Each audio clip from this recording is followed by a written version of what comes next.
दर्शक बंधु आज गोटे आपण मान सामने मुझे गोटे दुखद घटना नहीं कर आसे किंतु दुखद नहीं भाविक बेसी सचेतन हबार अच्छे जेनता कि आपण मैंने जानीपारे गोटे आज वर्तमान किसी समय आगर जस्ट दिन 3टा 3:30 आड़े बादल आ वर्षा जेनटा कि घड़घड़ी आ वर्षा होचे आउ वर्षा समय आपण मैंने सचेतन होकर बाहर नहीं बुलून क्या हेले बोले बिजली मार्चे। तो दर्शक बंधु एंता बिजुली रे आज 3 बजे जेन बिजुली है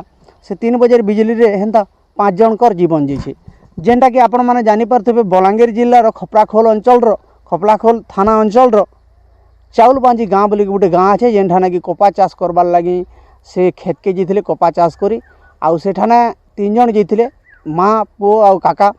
आउ सेठाने माँ पुओर मरी जाइए बिजली मारला जे आउ काका सीरीयस अच्छन जेनटा कि आनिक पाटनागढ़ हॉस्पिटल ताको चिकित्सा करा जाउछे से सीरीयस अच्छन सेंता आज दिन 3टा रु 3:30 आड़े पदमपुर आमर बरगढ़ जिलार पदमपुर अंचल रे जेनटा कि अच्छे आमर खलियापाली पंचायत बोलसूँ खलियापाली पंचायतर दुआनडीही गाँ सेठाने सांग होकर 5 जन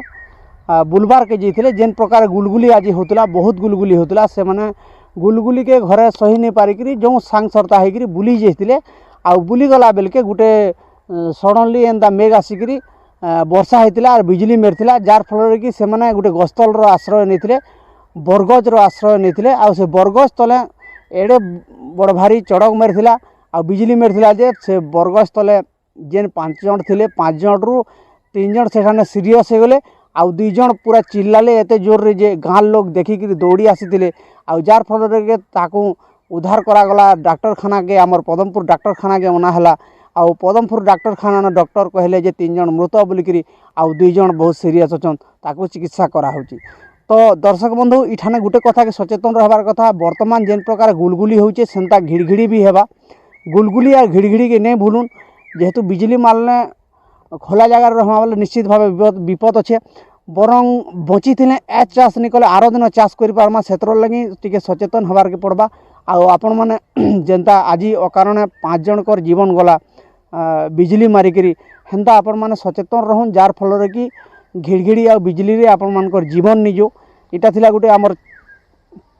छोटिया संदेश। तो दर्शक बंधु निश्चित भाव आमर कथा मानबे आउ निजर जीवन के सुरक्षा करबे आउ आमर जेन बिजली मारछे जेनता गुलगुली के हेन्ता बिजली। तो दर्शक बंधु क्षेत्र लगे सचेतन होन आउ जदियो अकस्मात कौन जगार आपण रही जाउछन तो खोला जगार मेन कर रहे जेनता सेंता कर आप गोटे घर के पहुँचवा चेष्टा करेंगे छोट घर हो बड़ घर हो किंबा गोटे पथर खोल जगह के आप रही पारबे जेन ठाने कि आप छिड़ा भी नहीं हेबे आप समतल खोला पड़िया भी नहीं रहे आउ सेंता जगह के जेकर सुरक्षित करूँ निजर जीवन के आउ कस्मिन काले तो गच के नहीं जीवार गस्तल के नहीं जीवार कथा क्या बोले गस्तल के प्राय गच के बिजली मारसे आउ गस्तल रे जे रहे तार संगे से ताके भी मेर देसी। इटा गोटे आज छोटिया इनफॉरमेशन थिला जेनटा कि आपण माने बलांगीर जिला खपड़ाखोल अंचल थाना अंचल चाउल बांजी गाँव 3 जन कपा चाष कर 3 जनकर भितर काका माँ और पुओ मृत्युवरण करते और काका जेनटा कि सीरीयस अच्छन पाटनागढ़ हॉस्पिटल रे ताको एडमिट कराई तार संगे संगे पदमपुर अंचल खलियापाली पंचायत दुआनडीही गाँ जेनटा कि बुलबार लगी जाते और सडन वर्षा बिजुली होता और सेठाने 5 जन जेन बुलबार लगी जाते से 3 जनकर मृत्यु होती आउ 2 जन सीरीयस अच्छन ताको पदमपुर डाक्तरखाना रे भर्ती कराई। तो दर्शक बंधु निश्चित भाव आपण मैंने मोरी कथा के मन रखबे और निश्चित भाव बिजली घड़घड़ी बचिक रहे इटा थिला आज गोटे दुखदायक घटना तार संगे संगे आपण मान को गोटे सचेतन हबार लगे मुझे चेष्टा करछे। तो